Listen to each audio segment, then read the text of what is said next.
En 2018, le gouvernement du Québec s'est doté d'une politique bioalimentaire dont l'une des deux ambitions consiste à maintenir un haut niveau de confiance des consommateurs.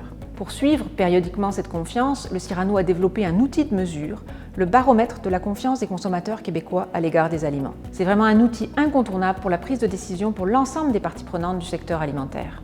2 éditions ont déjà été réalisées, la première en 2019, donc avant la pandémie, la seconde en 2021, donc en plein cœur de celle-ci, et on vous présente aujourd'hui les faits saillants de la 3e édition, réalisée en 2023, qui correspond finalement à notre première édition post-Covid. Au cours des 3 dernières années, on a beaucoup changé nos habitudes alimentaires en raison par exemple de la fermeture des commerces, du recours au télétravail, etc.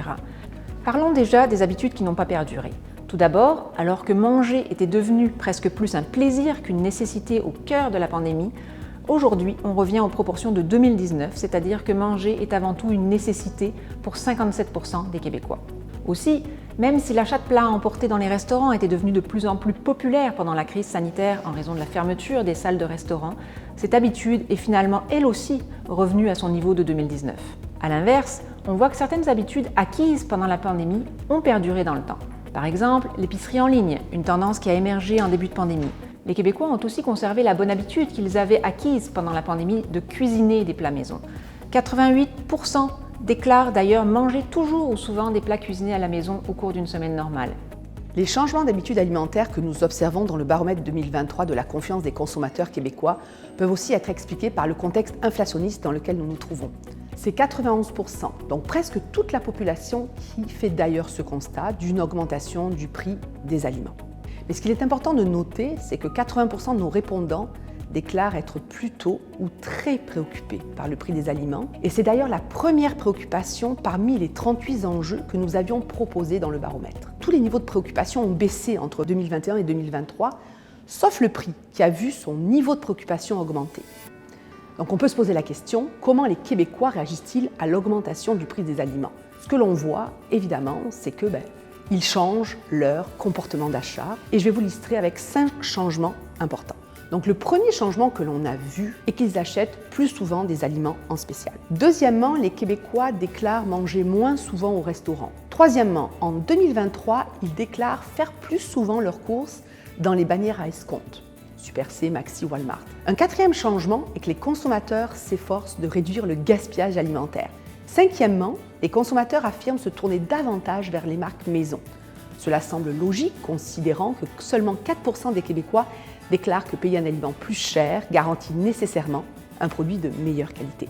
Nous avons aussi cherché à recueillir les perceptions des répondants sur les facteurs qui pourraient expliquer l'augmentation du coût des aliments. Donc à la vue de nos résultats, ce que l'on voit, c'est évident que les consommateurs croient que la hausse des coûts peut être attribuée à plusieurs facteurs en même temps. Toutefois, la moitié des Québécois blâment en priorité les acteurs du secteur alimentaire, donc surtout les détaillants et les transformateurs, plutôt que la conjoncture économique ou les problèmes d'approvisionnement. Cette perception affecte la confiance que peuvent avoir les consommateurs québécois.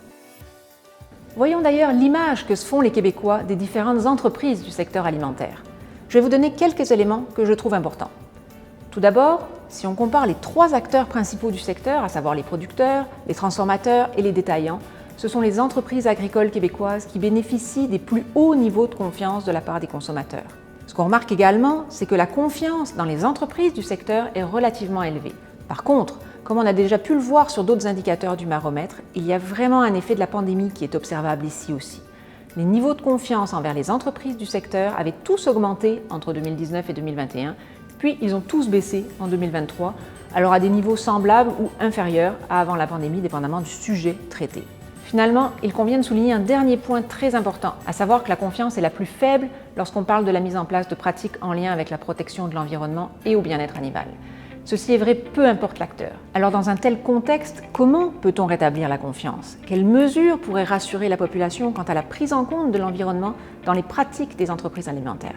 Le premier lien, le premier contact qu'a le consommateur avec l'aliment et la manière dont il a été produit ou fabriqué, c'est bien entendu à travers son emballage. Le problème, c'est que les Québécois sont très méfiants envers les informations environnementales affichées sur ces mêmes emballages. Pour ne prendre qu'un exemple, seulement 4 personnes sur 10 ont plutôt ou tout à fait confiance dans la certification biologique. L'étiquetage alimentaire et toute forme d'information qu'on peut trouver sur le produit quand on l'achète doit pouvoir aider le consommateur dans ses choix. Les 2 attributs sur les 19 à l'étude que l'on trouve sur les emballages au Québec pour lesquels la confiance est la plus grande sont: le premier, c'est le logo Aliments du Québec, 73% de la population qui lui font plutôt ou tout à fait confiance, et le deuxième, ce sont les appellations réservées, et là c'est 62%. Un tel niveau de confiance devrait se refléter dans les comportements d'achat de produits locaux, voire les intentions d'achat. Dans le baromètre 2023, un tiers des Québécois a déclaré acheter en priorité, beaucoup ou énormément, des aliments du Québec. Mais ce que l'on observe aussi, et on parlait de confiance un peu plus tôt, c'est qu'une plus grande proportion des Québécois, par rapport aux autres éditions de notre baromètre, affirment avoir autant confiance de consommer des aliments importés, donc qui viennent d'autres pays, que des produits alimentaires du Québec. C'est certain que si l'on regarde les proportions, c'est quand même pour les aliments provenant du Québec et du reste du Canada que la confiance est la plus grande que pour tous les autres pays.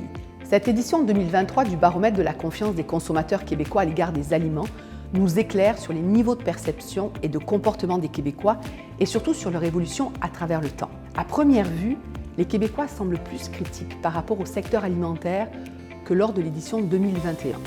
Quand on leur pose la question globalement, quel est votre niveau de confiance à l'égard des aliments? L'indicateur global du baromètre est en très forte baisse, passant de 71% de répondants accordant une grande confiance aux aliments en 2021 à 59% cette année. Mais c'est certain que le contexte actuel explique ces changements.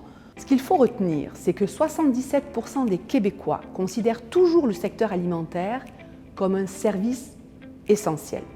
Les Québécois qui ont répondu à notre questionnaire, qui avaient un niveau de connaissance élevé sur la plupart des enjeux alimentaires, ainsi qui avaient déclaré avoir de très bonnes compétences alimentaires, ont un niveau de confiance globale plus grand à l'égard des aliments. Il y a donc lieu d'augmenter cette connaissance et d'une façon plus globale le niveau de littératie alimentaire des Québécois.